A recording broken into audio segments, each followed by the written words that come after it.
नमस्कार, स्वागत है आप सभी का एवन टीवी में। मैं हूं आपके साथ उमंग माथुर और आप देख रहे हैं एवन उत्तर प्रदेश। आइए बुलेटिन की शुरुआत करेंगे, लेकिन पहले नजर डालेंगे इस वक्त की हेडलाइंस पर।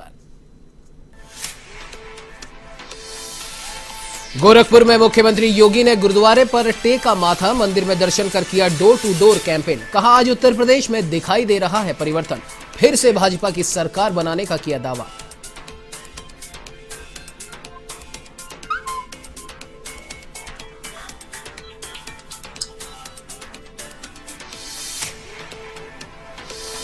उत्तर प्रदेश के सहारनपुर में बसपा सुप्रीमो मायावती चुनावी सभा को किया संबोधित। उत्तर प्रदेश के विकास के लिए मांगे वोट, योगी सरकार पर लगाए गरीब विरोधी होने के आरोप।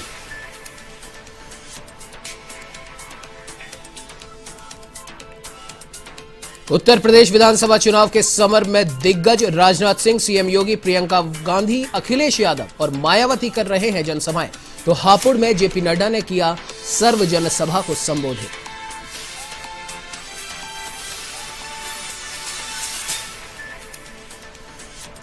उत्तर प्रदेश में रफ्तार के कहर ने ली 8 की जान, रामपुर में बेकाबू कार पलटी तो 5 की हुई मौत। उन्नाव में भीषण सड़क हादसे में 3 सिपाहियों की मौत।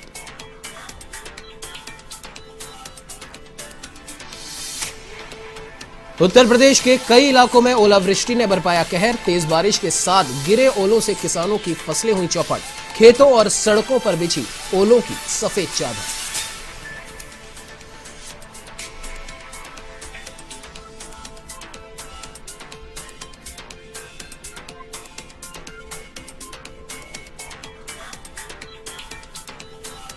अब आइए बुलेटिन की शुरुआत करते हैं विस्तार से। आपको बता दें कि मुख्यमंत्री योगी आदित्यनाथ 3 दिवसीय गोरखपुर दौरे पर हैं, जहां मोहद्दीपुर में डोर टू डोर कैंपेन उन्होंने किया। मुख्यमंत्री ने पहले गोपाल मंदिर और फिर मोहद्दीपुर गुरुद्वारे में माथा टेका। योगी ने यहां 4 से 5 घरों में जाकर डोर टू डोर कैंपेन किया। जिस इलाके में योगी ने कैंपेन किया वो सिख बाहुल्य बस्ती है। योगी ने लोगों से पहले की तरह ही जिताने की अपील की है। उन्होंने यहां एक नुक्कड़ सभा भी की। इस दौरान योगी ने कहा कि उत्तर प्रदेश में आज परिवर्तन देखने को मिल रहा है, प्रयास करने से सब कुछ हो सकता है। पहले उत्तर प्रदेश के नौजवानों के सामने पहचान का संकट था। गोरखपुर का कोई भी व्यक्ति बाहर जाता था तो उसको हे दृष्टि से देखा जाता था। हमारा युवा हतोत्साहित होता था, लेकिन अब ऐसा नहीं है। लोगों से उन्होंने अपील करते हुए कहा कि पहले आपने जैसे चुनाव जिताया वैसे ही इस बार भी जिताएं। प्रदेश में जो सुरक्षा और विकास का अभियान चल रहा है वो अनवरत बना रहना चाहिए। इसके लिए डबल इंजन सरकार जरूरी है।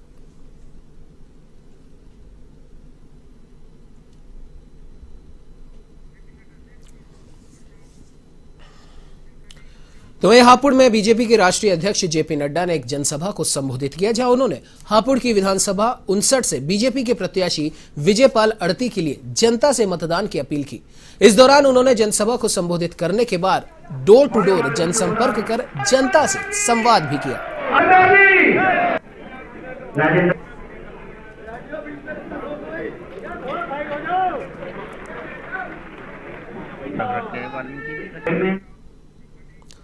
तो वहीं उत्तर प्रदेश विधानसभा में प्रत्याशियों के समर्थन में प्रचार करने में राजनीतिक पार्टियों के दिग्गज अब मैदान में उतर चुके हैं। इसी कड़ी में बसपा सुप्रीमो मायावती सहारनपुर पहुंची, जहां पार्टी प्रत्याशी के समर्थन में मायावती ने एक सभा को संबोधित किया। इससे पहले उत्तर प्रदेश प्रभारी शमशुद्दीन राइन सहित कई नेताओं को मायावती की तरफ से कई नेताओं ने मायावती को स्मृति चिन्ह भेंट किए। देखने के लिए मिला है तो उनकी जेब में नहीं है।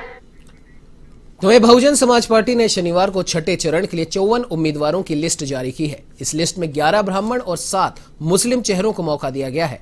इसके अलावा 6 महिला प्रत्याशी भी हैं। गोरखपुर शहर से बसपा ने मुख्यमंत्री योगी आदित्यनाथ के सामने एक मुस्लिम चेहरा उतारा। यहां से ख्वाजा शमशुद्दीन को टिकट दिया गया है। तो वहीं फाजिल नगर से स्वामी प्रसाद मौर्य के सामने संतोष तिवारी को प्रत्याशी बनाया गया है। बसपा की सूची में गोरखपुर की सहजनवा सीट से माफिया सुधीर सिंह की पत्नी अंजू सिंह को मायावती ने प्रत्याशी बनाया। सुधीर सिंह गोरखपुर से जिला बदर है। पार्टी की ये 7वीं सूची है। पार्टी अब तक 343 उम्मीदवारों का ऐलान कर चुकी है।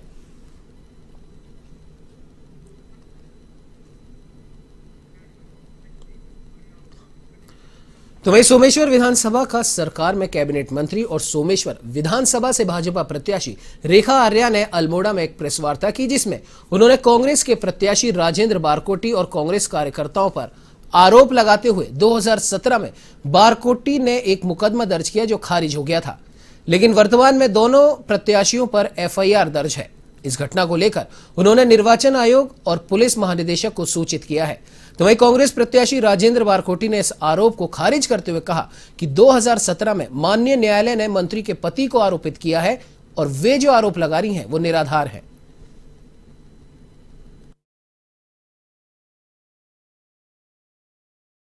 चूंकि 2017 का घटनाक्रम इस प्रकार से रहा था कि एक फर्जी मछखाली में एक मछखाली कांड किया गया था, जहां पे उनके समर्थकों ने हमारे यहाँ पूर्व में जो बैठक हो रही थी उस बैठक में आके जो है। तो ये जनसत्ता दल लोकतांत्रिक के अध्यक्ष और कुंडा विधानसभा सीट के विधायक रघुराज प्रताप सिंह उर्फ राजा भैया ने शनिवार को अपना नामांकन किया। बता दें कि नामांकन के दौरान उनके दोनों बेटे शिवराज और बृजराज भी उनके साथ नामांकन स्थल पहुंचे।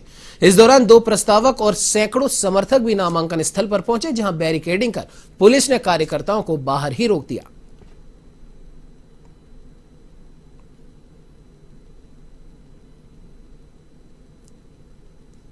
और किसी दल से और जनसत्ता दल से नामांकन हुआ है। जनसत्ता दल पहली बार विधानसभा के चुनाव में उतर रहा है।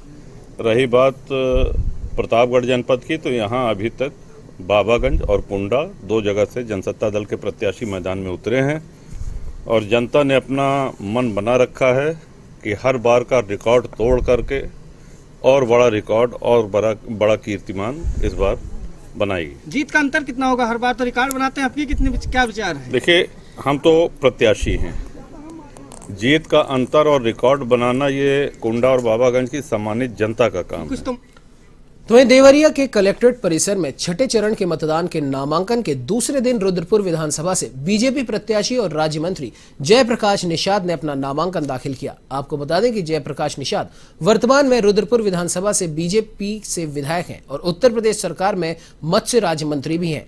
तो वहीं बरहज विधानसभा से दीपक मिश्रा ने बीजेपी से अपना नामांकन दाखिल किया, जबकि बरहज विधानसभा से बसपा प्रत्याशी विनय तिवारी ने भी अपना नामांकन दाखिल किया। इस दौरान कोविड प्रोटोकॉल के नियमों का पूरी तरह पालन किया गया और सभी प्रत्याशियों ने अपनी अपनी जीत का दावा भी किया।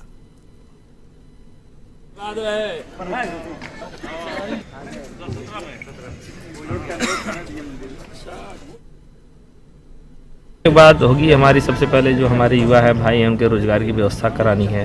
हमारे सड़क बहुत सारे टूटे हुए हैं। जब भी जाएंगे विधानसभा में, जितने भी सड़क हैं, चाहे मेन रोड हो, लिंक रोड हो, गांव के सड़क हो, सारे सड़क टूटे हुए हैं, वो प्राथमिकता होगी। हमारे वहाँ बरहज विधानसभा में मोहन सेतु है, आज करीब 1 दशक से 10 वर्षों से वो बंद पड़ा हुआ है, काम रुका हुआ है, जिसके माध्यम से हमारे बहुत सारे लोग बेरोजगार हुए हैं, उनको आने जाने में परेशानी हो रही है, वो प्राथमिकता होगी।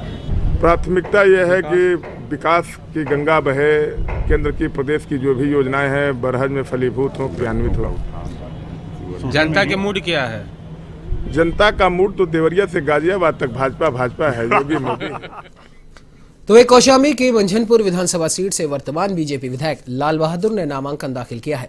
लाल बहादुर 2017 में पहली बार विधायक बने थे। उन्होंने उस समय बसपा के कद्दावर नेता इंद्रजीत सरोज को मात दी थी। इस बार भी सपा के राष्ट्रीय महासचिव इंद्रजीत सरोज लाल बहादुर के सामने चुनाव लड़ रहे हैं।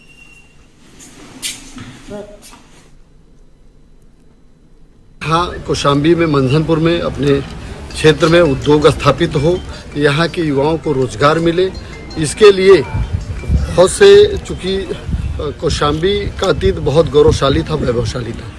पूर्ववर्ती सरकारों द्वारा कोई कार्य नहीं हुआ। 2017 में जब हम विधायक बने, हमारी सरकार बनी, तो ढेर सारे कौशाम्बी के विकास हुए।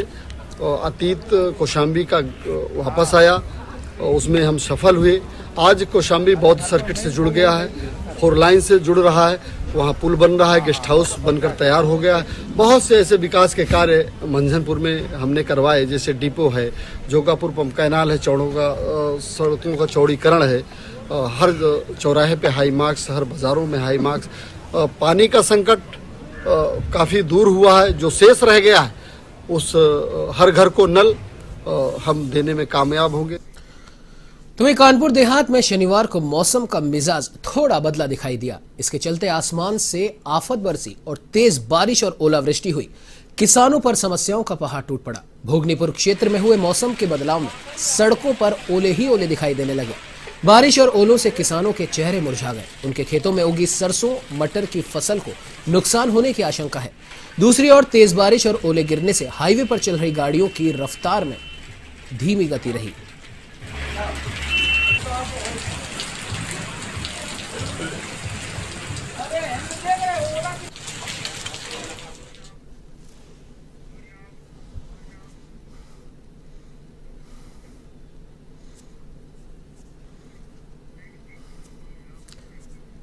तो वहीं महाराजगंज जनपद की 5 विधानसभाओं में 3 मार्च को मतदान होना है। ऐसे में मतदाताओं को मतदान के प्रति जागरूक करने और 100% मतदान करने के लिए जिला प्रशासन ने एक अनूठी पहल शुरू की है।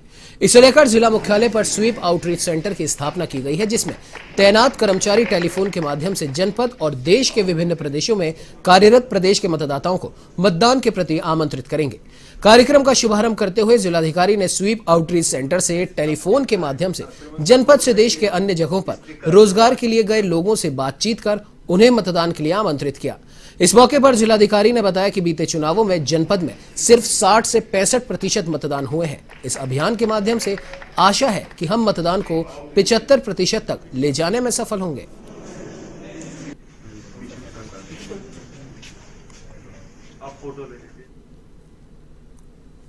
विधानसभा चुनाव जो 2022 के अभी चल रहे हैं, उसमें एक महत्वपूर्ण अंग होता है मतदाता जागरूकता का। महाराजगंज में लगातार हम लोगों ने देखा है कि 60 से 65% के बीच ही मतदान हुआ है और उसमें जो पुरुषों की वोटिंग होती है वो 55% के करीब ही हो पाती है। इसके पीछे एक बड़ा कारण है कि हमारे बहुत सारे लोग जो है वो माइग्रेंट हैं, जो मुंबई या दिल्ली या अन्य जगहों पे काम करते हैं। तो यहाँ हम लोग आज स्वीप आउटरीच सेंटर की हम लोगों ने शुरुआत की है, जिसके माध्यम से हम लोगों ने करीब 1 लाख माइग्रेंट लोगों के, जिनके नाम मोबाइल नंबर डिटेल्स हम लोगों के पास उपलब्ध हैं, उन लोगों को कॉल करेंगे और उनको 3 मार्च को जो महाराजगंज में वोटिंग होनी है उसके लिए आमंत्रित करेंगे। आज उसकी शुरुआत यहाँ से की गई है और हम लोगों ने यहाँ पे करीब 20 लोगों की ड्यूटी लगाई है, जो प्रतिदिन लोगों से बात करेंगे और उनको आमंत्रित करेंगे, उनको सूचित भी करेंगे कि महाराजगंज में 3 तारीख की वोटिंग का। आपको बता दें कि उत्तर प्रदेश विधानसभा चुनाव की सरगर्मी अब तेज होती जा रही है। ऐसे में प्रत्याशियों की ओर नामांकन की प्रक्रिया भी तेज हो गई है, जहां नामांकन के 5वें दिन मिल्कीपुर विधानसभा क्षेत्र से सपा प्रत्याशी और पूर्व कैबिनेट मंत्री अवधेश प्रसाद ने अपना नामांकन पत्र दाखिल किया। तो वही नामांकन पत्र दाखिल करने के बाद उन्होंने अपनी जीत का भी दावा किया है। साथ ही उन्होंने सरकार बनने पर किसानों की समस्याओं को दूर करने की भी बात कही।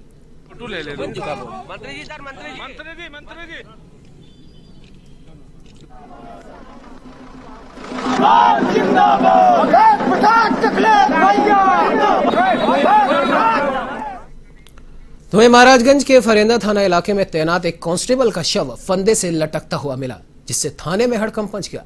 तो वहीं सूचना मिलने पर पुलिस अधीक्षक प्रदीप गुप्ता ने घटना स्थल का जायजा लिया और शव को पोस्टमार्टम के लिए अस्पताल भिजवाया और परिजनों को इसकी सूचना दी। मृतक हेड कांस्टेबल गोरखपुर के समीप देवरिया जिले का बताया जा रहा है। फिलहाल पुलिस पूरे मामले की जांच कर रही है।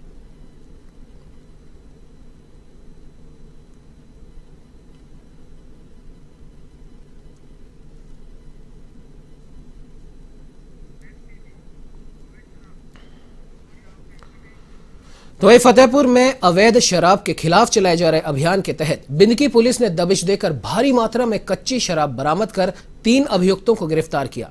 आपको बता दें कि यह मामला थाना क्षेत्र के कंचनपुर और छोटे लालपुर गांव का है, जहां पुलिस ने 1540 लीटर कच्ची शराब बरामद कर 40 कुंतल लहन को नष्ट किया। फिलहाल पुलिस आरोपियों से पूछताछ में जुटी है।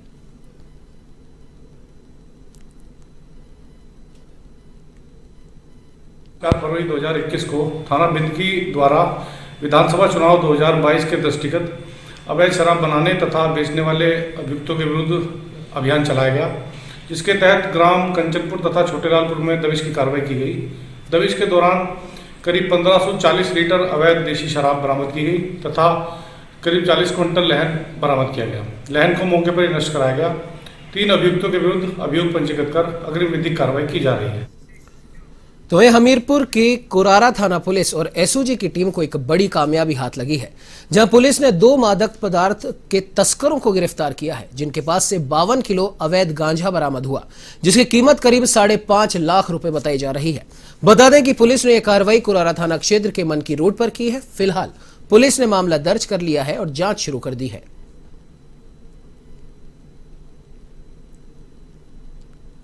तो आगामी विधानसभा चुनाव है, उसको शांतिपूर्ण ढंग से कराने के लिए हम लोग पूर्ण रूप से कटिबद्ध है और इसीलिए हमारी जनपद हमीरपुर की पुलिस लगातार तैयारी करती है और लोगों के भी जो है उसमें टच में रहती है कि उसे सूचनाएं मिलती रहे और जो है आपस में कार्रवाई होती रहे। इसी क्रम में जो एसओजी की टीम है और प्रभारी निरीक्षक को सूचना मिली कि 2 व्यक्ति जो है वो ये नारकोटिक्स का अवैध गांजे का काम करते हैं और ये भारी मात्रा में गांजे के साथ मौजूद है मनकी रोड पर और इनके जो है ये किसी साधन या वाहन का इंतजार कर रहे हैं। इस पर जो है सूचना पा सकते हैं ये एसओजी इंस्पेक्टर पुराना ने अपनी नई टीम के साथ दबिश की और इन 2 व्यक्तियों को, जिनका नाम जो है अर्जुन और विकास अहिरवार है, उनको गिरफ्तार किया गया। तो वहीं उत्तर प्रदेश के रामपुर में भीषण सड़क हादसे में 5 लोगों की मौत हो गई। जानकारी के मुताबिक यहां एक अनियंत्रित कार ट्रक में जा घुसी। हादसे का शिकार हुई कार में ड्राइवर सहित 6 लोग सवार थे, जिसमें 5 की मौके पर मौत हो गई। हादसे में ड्राइवर बुरी तरह घायल बताया जा रहा है, जिसका इलाज जारी है। हादसा रामपुर जनपद के टांडा थाना क्षेत्र में हुआ। कार में सवार सभी 6 लोग यूपी उत्तराखंड बॉर्डर पर स्थित स्वार शहर में शादी समारोह में शामिल होकर अपने घर मुरादाबाद लौट रहे थे। इस दौरान कार अनियंत्रित होकर आगे चल रहे ट्रक में घुस गई। सूचना मिलते ही मौके पर पहुंची पुलिस ने मृतकों के शव को पोस्टमार्टम के लिए भिजवा दिया, तो वहीं घायल ड्राइवर को इलाज के लिए जिला अस्पताल पहुंचाया गया है।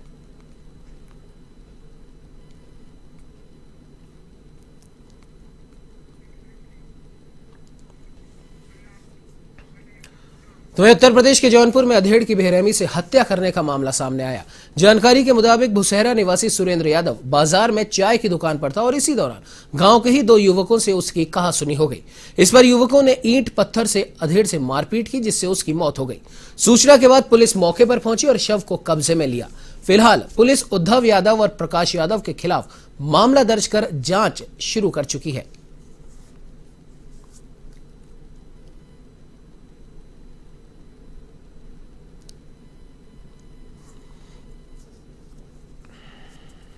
इसमें शराब पीने को लेके मृतक और जो नामजद हैं उनके बीच विवाद हुआ और नामजद लोगों ने उसमें उनके सिर पे ईंट वगैरह से प्रहार किया, जिससे उनकी मौके पर डेथ हो गई। मौके पर जानकारी किया गया तो पता लगा मृतक शाम को करीब 5 बजे यहाँ ठेके पर आए और लगभग 2 घंटे तक यहाँ शराब पीते रहे। इस मध्य ये नामजद 3 अभियुक्त हैं, ये तीनों आ गए, ये भी यहाँ शराब पीने लगे। किसी बात पर इन लोगों का विवाद हुआ, ये 3 थे, इन्होंने उनको मारा पीटा और उनका सर कुचल के हत्या कर दी। सर अभी तक गिरफ्तारी किसी की हुई? नामजद में गिरफ्तार कर लिया गया है, बाकी टीमें हमारी दबिश दे रही हैं, दोनों को भी बहुत जल्दी गिरफ्तार किया जाएगा। 100 को पंचायतनामा भर के पोस्टमार्टम की कार्रवाई कराई जा रही है, तहरीर मिल रही है, एफआईआर दर्ज करके अग्रिम कार्रवाई। तो वहीं उत्तर प्रदेश के ही उन्नाव में भी एक भीषण सड़क हादसा हुआ। यहाँ सड़क किनारे खड़ी पीआरवी गाड़ी पर ट्रक पलट गया। ट्रक पलटने से पीआरवी में मौजूद सभी सिपाही दब गए, जिसमें से 3 सिपाहियों की मौत हो गई। इसके अलावा हादसे में एक सिपाही गंभीर रूप से घायल है। मरने वालों में 2 महिला कांस्टेबल और 1 पुरुष कांस्टेबल शामिल है। हादसा उन्नाव के सफीपुर कोतवाली के महदी खेड़ा पुलिया के पास हुआ।